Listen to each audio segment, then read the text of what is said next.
ظالمه کنځلې دې په ما پسې وکړې ودې لیکلی هم په هغه قلم دې ولیکلی کوم چې له ما درکړه به یو څو ورځې بعد درته مسله راله او بیا تا پسې راغی یو سړی دی هغه له تا قلم ورکو قلم دې ونه ورکو تحفه کې چې پلانیه دا قلم ستا شو څومره ښه دی ورسره هغه راولګېدو سبا له په دقه قلم باندې یو کاغذ راواغېستو په تا پسې کنځلې ولیکلې او تا لیدو ته ترې خبر شوې چې وګوره پلاني هسې ستا په زړه کې به څه تېرېږي خوشحاله وې که نه ظالمه کنځلې دې په ما پسې وکړې ودې لیکلی هم په هغه قلم دې ولیکلی کوم چې له ما درکړه به یو څو ورځې بعد درته مسله راله او بیا تا پسې راغی ډایرکټ به ورته څه وې ته به ورته څه وې هغه کنځلې چې دې لیکلې وي قلم چې مې درکړی و په هغې دا زموږ د مخلوق خبرې دي اوس خالق موږ له هر څه راکړي دي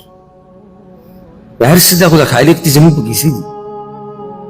لکه سترګې به والو ته په دې سترګو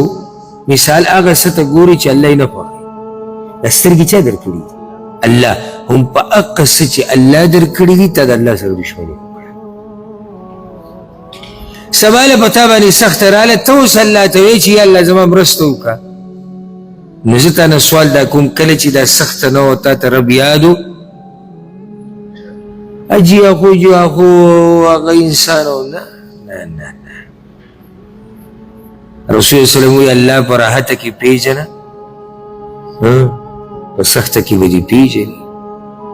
او ما به تاسو له مثال کم یو درکو یونس علیه السلام سخته به راغله ابراهیم علیه السلام ورته نه وګرځولی شي خو د الله نه هېر نه و او هغه پخواني نیکان پرېږده انبیاء او صالحین نیکان